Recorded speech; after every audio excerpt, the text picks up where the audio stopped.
every big pivot that hit for Farrell came from a moment where I thought we were screwed. And I COVID, moving into the big building, when we went from 1,000 square feet to almost 5,000 square feet. We only had inventory for 1,000 square feet, and I didn't have a bank account to write the inventory check. The outdoor market softening in the last couple of years. There's been these moments where I thought, if I were being pragmatic about it, it maybe would have been a good time to say, like, nah, I still have a resume I can dust off. Maybe now's the moment. And I'll sit in my misery for 24 hours, and then I'm like, nope, let's fucking go. Welcome to Through the Dip. I started this podcast because, like you, I wanted to learn what other people knew about life and business. But right now, I could really use your help. Wherever you're listening to this, if you could like, subscribe, comment, or maybe even leave a review. It only takes a second of your time. It's free, it's easy, but it means the world to me. In exchange, I promise I will make each and every episode better and better for you. Thank you. I appreciate it from the bottom of my heart. Now, on to today's episode. Jimmy Funkhouser, what got you into selling used outdoor gear? When I started Farrell, it was an extremely selfish endeavor. It was purely my attempt at doing the thing I wanted to do, right? Which was, I was in a corporate career, Toys R Us and Babies R Us, RIP.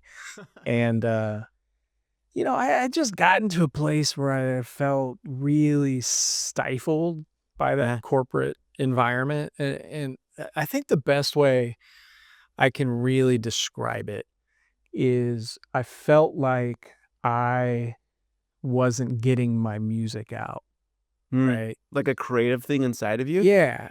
I just felt like, and I think everybody at some level has that yearning. Like, one of the questions I get a lot, which is like, do you think everybody can be an entrepreneur, or do you think everyone should try it? And the answer is like, can everyone play the clarinet? No. Yeah. Like, should everyone play the clarinet? No, probably not. Probably not. Should everyone know? But everyone, I think, has some music to get out. Yeah. And for some people, it is playing the clarinet.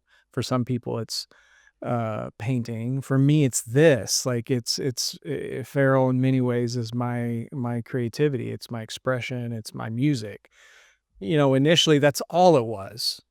Farrell, when I launched it in 2016, was just me. This is my music. This is what I want to do. And it took a very difficult, kind of painful conversation with a customer that kind of changed that a little bit. The guy comes in, he was kind of friendly, but also you could tell kind of looking around, a little bit of skepticism. And we bantered a little bit, talked a little bit. And then finally he goes like, I got to ask you, like, why shouldn't I just shop at REI? Yeah.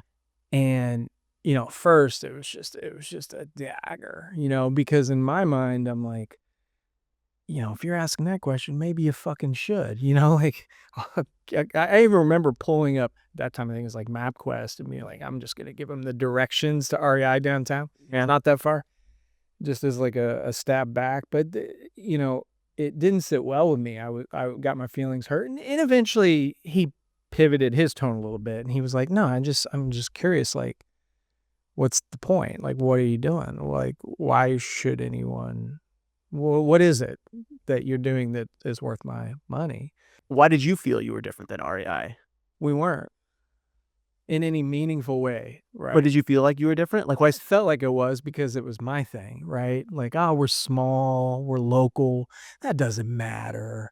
People think it matters. It doesn't matter. There's like, you get I call it like a tiny little 1%, 2% lift for being the local guy. But what people really care about is what problems are you solving for them? Ultimately, that's the sustainable thing. And at that time, we weren't really solving any problems. We were just local and small and slightly different. And that's charming at first. People will show up for your grand opening, and when they have friends in town, they'll show them your shop because it's cool, but that doesn't get them in the door once a month. What gets them in the door once a month is, are you solving problems for them consistently? And that's when my mentality shifted in that conversation with that customer. I went home, I sat with it, and I was like, yeah, he's an asshole, but he's right. Like, this is just my thing. And why should anyone else give a shit sustainably? And that's when I started thinking about how we could be different, how we needed to be different. And, shortly after that, we tested some like selling used stuff online because we didn't have space in that store. Mhm. And then we moved into a bigger space and it was wide open for us. And that's when we went for it. How long was Farrell open before you had that realization that, wait a second, we actually aren't more different than REI? We aren't solving problems in a different way? About a year. Yeah, he walked in after we were open for about a year. And the timing was great because we were about to lose our building to development projects. We had to move. We moved into a bigger space. We moved into that big space with really no strategy to fill the space other than just we needed a home. That was it. And I think he planted a seed for me that made me look at the business completely differently. And it was that shift in perspective that um, didn't necessarily give me the idea to start selling used gear, but at least made me available to that option. And then shortly after that, we realized like this is the pivot. This is the move. That was like 2018. How did you decide to start getting into used gear? Like, where did that idea come from? So you get this, like, you realize that, wait, we're not as different as I want to be. We need to do something. You have this music or this thing that you want to do and put out into the world. Why did you go towards the used gear? Yeah, it was originally mostly frustration with the industry. A lot of people don't really know this. We don't with new stuff. If we sell a new Patagonia jacket, we don't get to decide the price. A lot of people think the retailer does. We don't. In our industry, we're subject to what's called MAP pricing. Hmm. And I was just frustrated by that because I thought the prices were spiraling out of control. It was getting too expensive to go backpacking. If you wake up on a Tuesday and you realize suddenly I'm inspired to go backpacking, I have nothing that I need. It's similar to what it's going to cost you to go to Disney World for the weekend, right? That's absurd. And we didn't have any way to control that. And then in a flash, in a conversation that I had with our supervisor at the time, Joe, I don't remember who brought it up first, but we realized used stuff, we control the price, Mm. right? The brand relinquishes all control over the price, the inventory, everything. They're no longer involved. So we take them out of the equation. And now it's just us in the community, right? Yeah. What is it worth it to you to sell us a thing? What is it worth it to us to then resell it to somebody else? It's just strictly in concert with our community, and that's what we want to do. Like we get the brands out of the equation completely. We still sell new stuff, and we have great relationships with those brands. But when it comes to price, the only way to really drive price down is to kind of push them out of the equation. I think that's interesting what you said about community, because, like, you're saying that you get like a 1-2% lift for just being local. But there's something about, like, when I stepped into your store and, like, the used gear idea just, like, I think had a different feel about it than when I step into other local stores. There was a connection there. Mhm. Like, all of a sudden, the things that I'm looking at and shopping at were used by people in my community Right. that now I can use, and it's lower cost. And there's just, like, there's something magical or maybe whimsical there. Mhm. Do you think you get a bigger lift because you're more plugged into that community? Every decision we make is kind of goes through the filter of, is this in service to our community? Because they write the checks. I call it our social license to operate, right? We have to pay taxes, we have to get permits, we do all these things, but the real license that matters is the license that our community extends to us every day when they walk in or when they choose to come back. And everything that we do has to go through the filter of, is this reinforcing our ability to renew our social license to operate with our community? And if it's not, it's probably a really bad idea. Yeah. And I think that that is what really flows from that connectivity with the community that I think a lot of corporate retailers, well, I know they lose it because I lived it. I was at Toys R Us, Babies R Us for 10 years, and all they talked about was, doing events, doing community stuff. It's not possible in that type of environment. So I think it all kind of flows from there.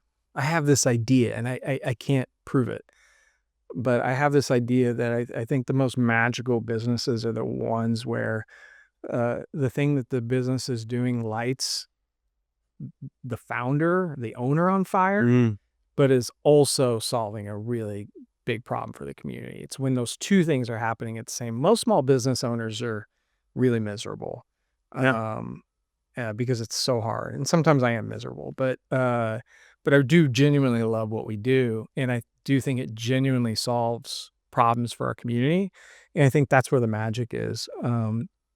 But I also think that's pretty rare. Where'd you get your first used gear? Right out of my closet. Yeah, so Joe and I, we cooked up the idea and we went home that night and raided our closets. And we had one rack. This is in the Denver store. We had one rack and it sold immediately. I mean, Wow. within 24 hours, the whole rack was wiped out. And that's when we realized, okay, proof of concept, very small sample size, but now we got to figure out how do we find more inventory, obviously the community, how do we, we built very, very simple, awful spreadsheets to try to build quotes and honestly, the program hasn't changed much at all since day one. We still offer the same amount. The workflow is the same for customers. Our technology is advanced Mhm. significantly. But we just cleaned out our closets and said, let's see what happens. And now it's, in our Denver store, over 50% of our business, and our Grand Rapids store, same, little over 50% of our business, and hopefully online soon. Wow. So then you start selling your stuff, and then all of a sudden you're gonna have to get more. Like, how did you start ramping up this used sales? Because, like you were just saying, it's really hard to scale and teach people how to price stuff and what they can sell it for, how much to buy it for. Most processes when you start them don't scale. The mechanics of how everything is working is always clunky. This is a perfect example. If we just had a bad spreadsheet, we weren't even probably legally compliant. We weren't checking IDs the way we needed to. We just were just brute forcing it. And we overpaid for a lot of stuff. We underpaid for a lot of stuff. We just had a spreadsheet and we just went for it. And then we learned what's working, what's not working. I kind of, the term that my team hears weekly and probably exhausts them more than anything, as I say, I am always in the lab, always in the lab. Every little process, has dials that can be turned. And this one was, basically now 7 years of iteration on the tech, on the process, on the communication, on the pricing.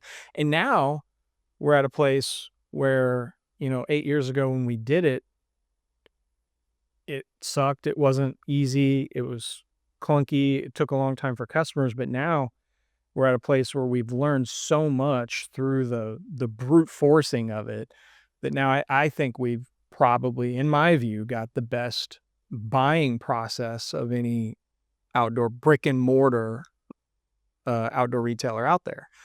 Just because we're I'm like clinically committed to just always getting better and listening to what the customers are saying. What does that buying process look like? Yeah.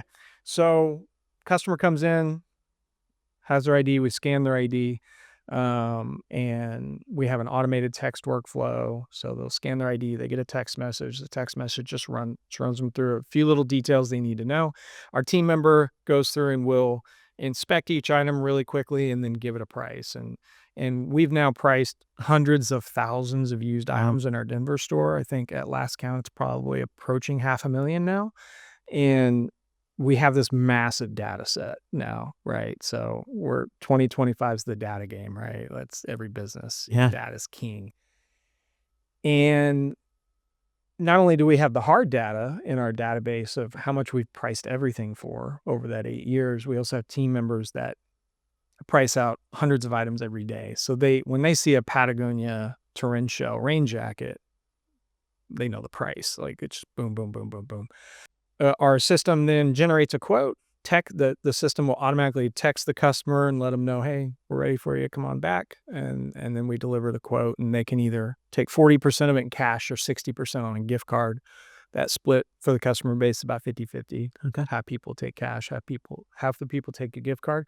And we're now in the process right now of trying to unlock that data set at scale, right? Yeah. We have an in-house software developer. We're probably the smallest outdoor retailer in the country that has an in-house software developer, which tells you how committed I am to genuinely being in the lab.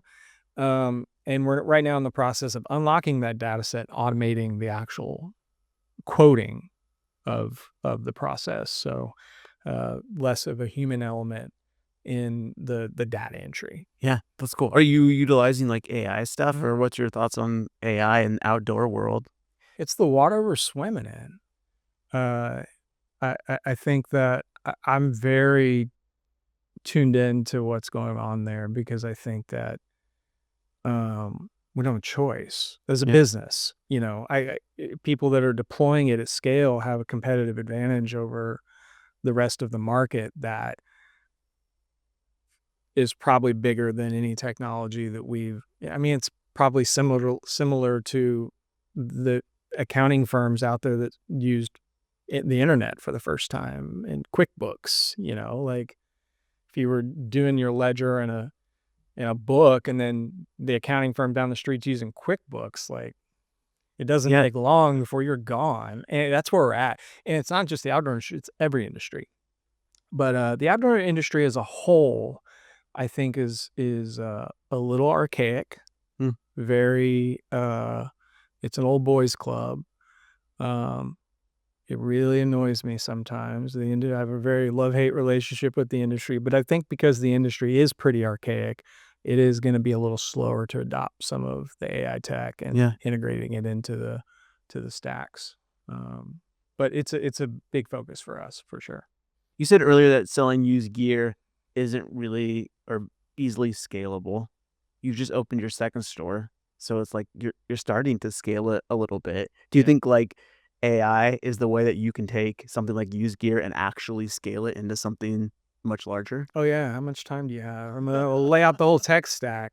Yeah, we're in the process right now of I think where AI can shine, and by the way, where AI should shine, where everyone should embrace AI is is, taking over the tasks that nobody wants to do. Nobody wants to stand at our back computer and at the Farrell store and mindlessly type in a spreadsheet. Like, Yeah. that's not what any of us love doing, but it is currently a big part of the job. So we're right now building. So I've started learning how to use AI to code, and just built a photography workflow that is going to hopefully allow us to scale our used online a little bit faster. Because historically, when you take product photos, you lay a product out, you take a photo, now you've got to edit it, then you've got to Mhm. upload it, and you got to do all these things. And we just wrote a script that's going to allow us to take the photo and that's it. It automatically maps to the correct product in Shopify. It automatically edits it. It automatically frames it, uh, uploads it, and then publishes it online. And all I have to do is take two photos, click, click, done. Right. So that's all AI driving those processes, and we're really focused on how we can use that to get better every day. Is it harder to manage cash flow in the used gear market? Because like you're giving people gift cards or you're paying them cash for this stuff that like it's probably harder to predict how fast it's going to move or how long it's going to sit on the shelves versus like buying something from Patagonia where you know what the price is and what the resale price is and you kind of have an idea of what demand is. Yeah. It's a nightmare. Yeah. I mean, I manage it daily, which is unhealthy, but yeah, no, I shouldn't say I don't quite manage it daily, but But you're probably thinking about it. yeah, thinking about it, yeah, because we we give our team a lot of autonomy. If you work at the back desk at Farrell, you essentially have a straight line to our bank account, right? Because Yeah. a customer comes in, maybe with a couple $1,000s worth of stuff. You do a quote, and you don't have to pick up the phone and call Jimmy and say, "Hey, I'm getting ready to hand this person $2,000." The money goes.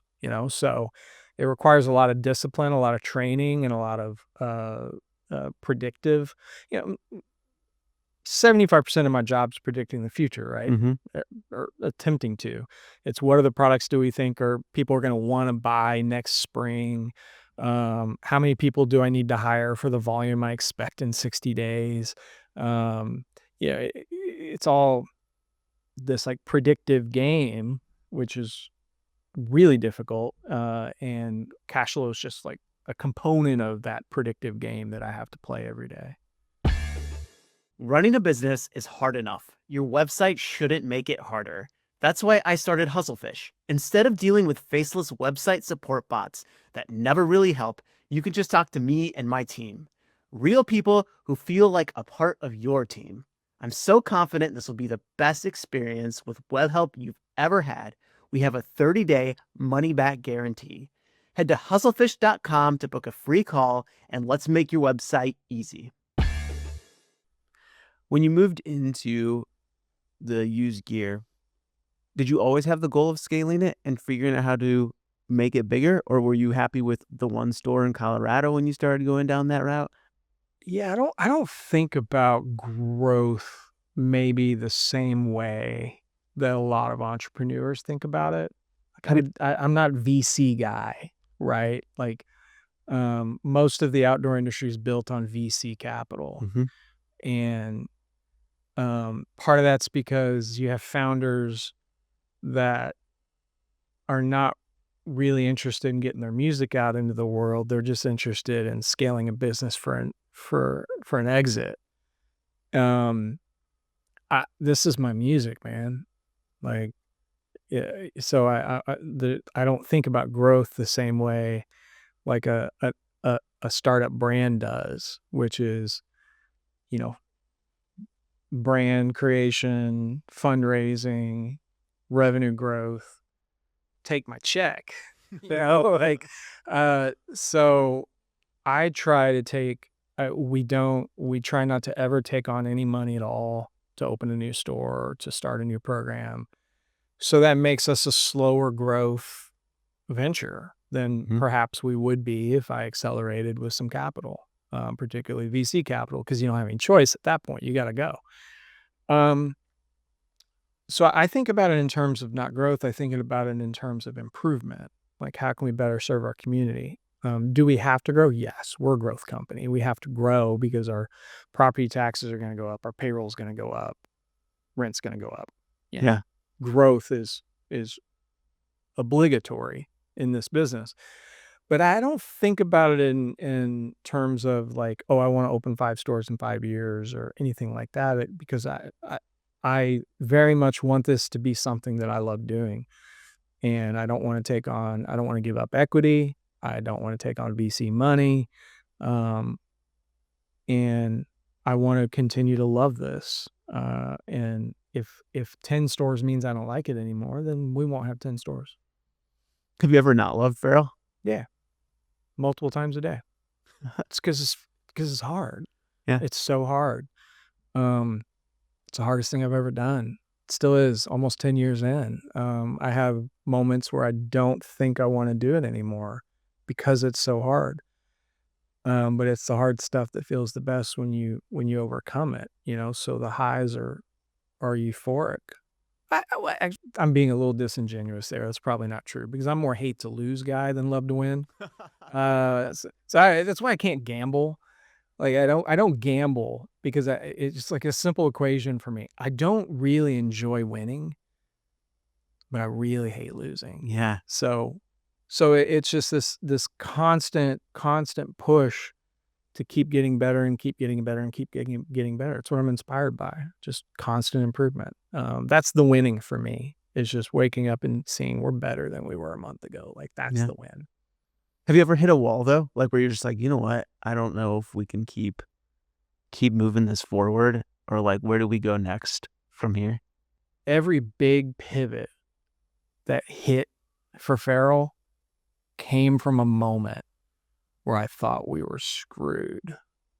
And COVID, Yeah. moving into the big building when we only, we went from 1,000 square feet to almost 5,000 square feet. We only had inventory for 1,000 square feet, and I didn't have a bank account to write the inventory check. The outdoor market softening in the last couple of years. There's been these moments where I thought, I if I were being pragmatic about it, maybe would have been a good time to say like, "Meh, I still have a resume I can dust off. Maybe now's the moment." Um, and I'll sit in my misery for 24 hours, and then I'm like, "Nope, let's fucking go. Let's figure this out." And that's where usually we really shine with ideas and creativity and launch out new programs. But yeah, I mean, when COVID happened, I remember the state of the city, I don't know who it was, said we had to close, and we were supposed to stay home, and I was like, "Oh, that is my home." So I walked to work that morning in an empty building, and I sat in the middle of the floor and cried because it was over. I mean, there was just no rational reason for me to think at that point that there was any way to move forward. And I remember that day, there was nothing to do. We were gonna be closed for, like, a couple months, so I went in the back and I watched 2001: Space Odyssey on the back desk computer for 3 hours 'cause I didn't wanna go home and face my partner. I didn't wanna call anybody. I just was in my misery. I did that for 24 hours, and then I was like, "That ain't me. Let's get to work." And I think that is almost always where the breakthroughs come from, in those moments where your back's against the wall. What have you learned about community through Feral? Because you talk about this music and like how Feral's kind of like you playing this music, and um, it sounded like your experience with Toys R Us had a lot to do with like just like this disconnect. What have you learned about community as you built this company? They choose everything. This is no longer my journey.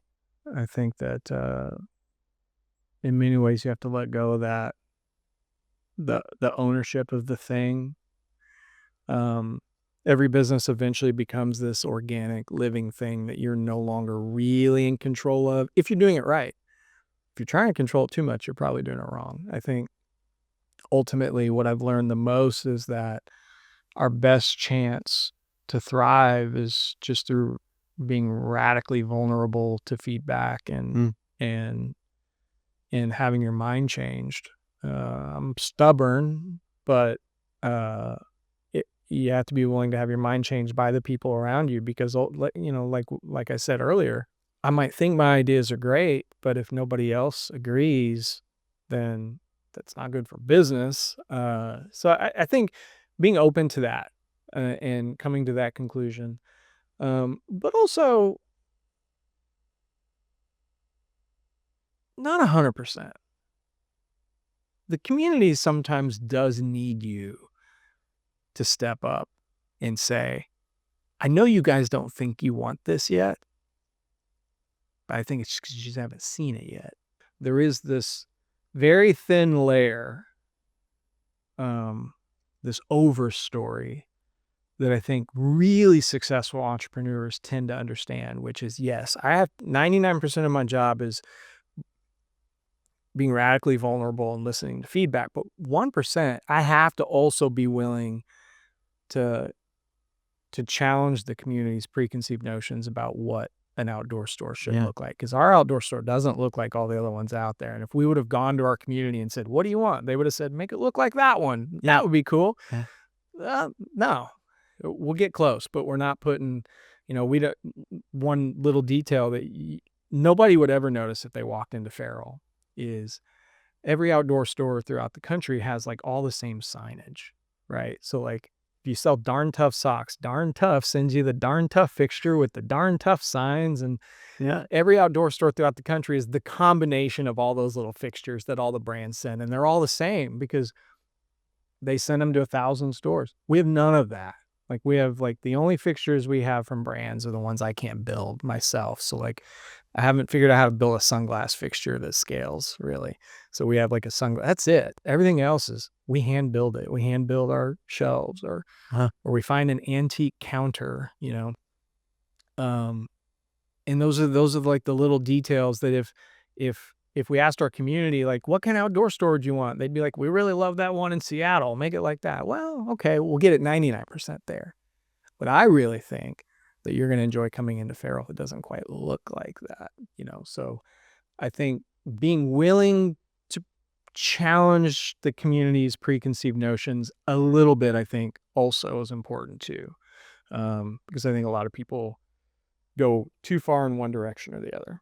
I think a lot of times too, like the community is looking for somebody to have an idea and to lead something, Yeah. and people are more than happy to hop behind it.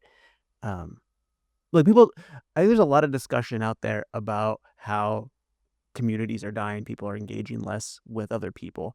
And I think that's really true. Yeah. But I've also seen that like when somebody's willing to like just put their neck out there a little bit and say, I'm doing this for the community, the amount of response that you get from that is I don't know if that validates this idea that people aren't engaging in community. I think maybe people just don't know how to lead community anymore. There's not as many people leading initiatives or things. I wish I understood people better. I wish I understood this moment better. It's a weird moment socially, politically, everything. Yeah. Everything feels heavy. It does feel like we came out of COVID and forgot how to like get back to community and get back to socializing.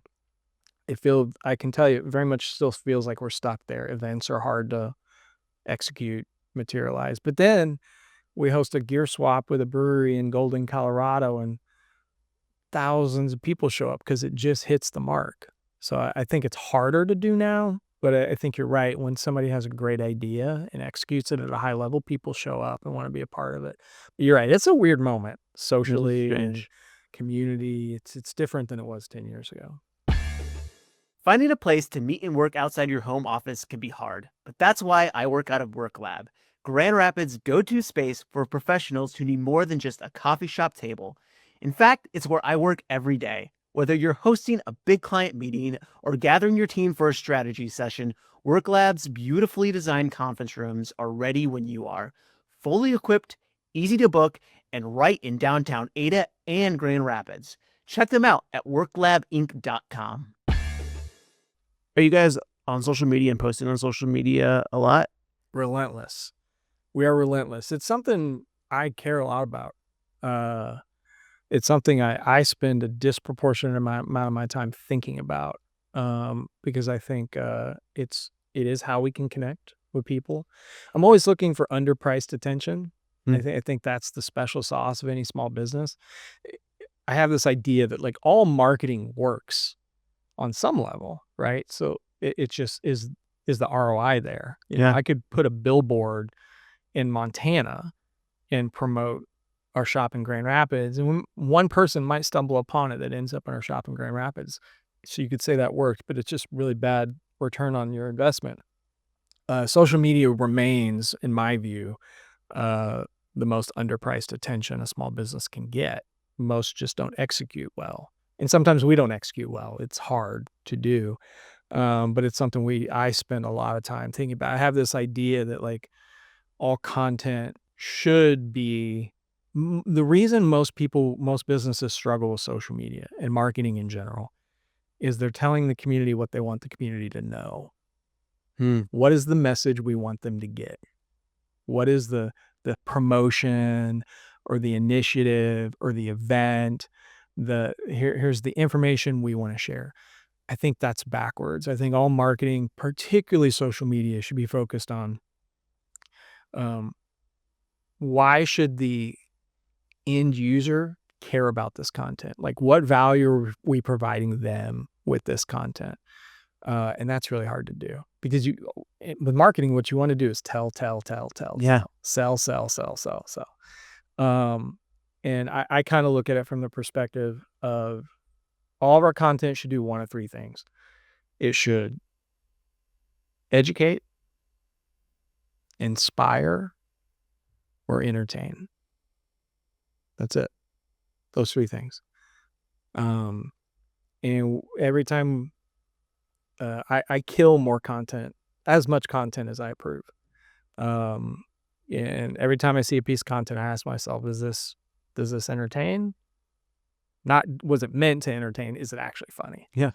Uh, and sometimes that's a whiff. Does it educate or does it inspire? That's how you really connect with your community and Yeah. inspire them. Do you think that a founder can get away from social media, especially like for a smaller business and like outsource it? I talk to a lot of people who just like, I don't do social media. I don't want to post my stuff on there. And they want to try to hire somebody into that. But like a lot of times it just doesn't work and it kind of flops.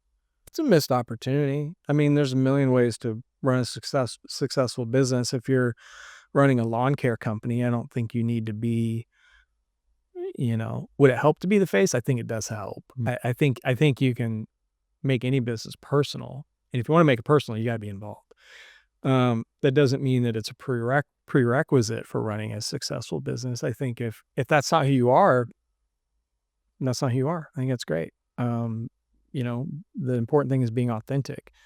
If you're not a social media guy and somebody's throwing you in front of the camera and you're uncomfortable and it's not something you're good at or enjoy, like, don't do it. Don't do the thing that's gonna, be inauthentic. Yeah. Well, there's like this balance between like making it perfect and making it whimsical. And when those two things meet, Yeah. like that's where like magic happens. And I think there's something about Farrell and the used gear where like when I was looking through all your used gear, right? They all have this tag on it that says like who used it before, Yeah. and like it connected it back to something bigger than just here's used gear that's cheaper, go buy it. Right. All of a sudden there's a story Yeah. connected there, and there was care and thought put into it in a way that is more than just how do I get gear cheaper. It's Yeah. like, oh, I'm participating Right. in a community, and it's that convergence of something that's like done at a high level and has this like sense of whimsicalness Yeah. attached to it. Well, you just used a word that really resonates with me, which is story. And I think that that's to your question earlier, if you're a business owner and you're not part of the messaging, you're not part of the story. Mm. And that's your point of differentiation. It's your biggest Farrell's biggest point of differentiation is me, Yeah. right? I mean, that's it. It's the decisions I make. It's my story, my history, my decision tree every day, my priorities, my values. Um, and it's like that for a lawn care company. Like, if you think about how duplicative lawn care companies are, Yeah. right? The only point of differentiation from one to the next is the founder, Yeah. really. The equipment's the same, the strategy is the same. So I think if you are that business owner or that founder that is uncomfortable with social media, the only challenge I would give is then you're missing out on the biggest point of differentiation you have to offer the community, which is you. What's something that you've learned about life through playing your music through Farrell? Oof. Life's hard, man. It gets the biggest lesson. I've been very lucky to live. I've been the I've lived a very charmed life. I really have. Not financially, but just in so many other ways.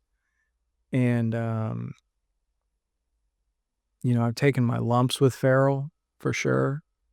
In many ways, it's made me a little less romantic about life than maybe I was when I first started, which is a bummer because I'm such a, I really am. I want to. I used to say I want to live a big life. I used to say that a lot. I don't think that's where I'm at anymore. I think what I would say is I want to live a more connected life. Mm. That's probably what I've learned at Farrell is it's not really about, you know, success or trophies or best gear shop of Denver 2026 or whatever. It's connectivity and I knew that. I think I just lost it along the way a little bit. An old boss I had at Toys R Us, Chuck Shelley, shout out. Um, big mentor for me. He used to say, and I'm paraphrasing, but he used to say, when your career's over, the thing you're going to remember the most is you're never going to remember how your P&L looked in 1994, but you will remember that person you hired as a supervisor that became a store manager, that became a district manager, that now is a regional vice president at Shields, you know? So the connectivity is what really, I think, matters at Farrell for me with the community, with the team. And applying that across The rest of the domain of my life, I think, is important too, and I've gotta get better at it, but I know it's the most important thing. Thanks so much for listening to this week's episode. Could you do one small thing for me? Whatever platform you're currently on, just hit the subscribe or like button. We're just getting started, and doing that one simple thing can make a big difference. If you want to go deeper, check out throughthedip.com and hop on my email list. I personally share the lessons I learned from each episode there. Through the Dip is a project of Hustlefish that's hosted by myself, Steven Souter, and edited by the amazing Sean Freeman. We're produced out of Work Lab, a co-working studio right in beautiful downtown Grand Rapids, Michigan.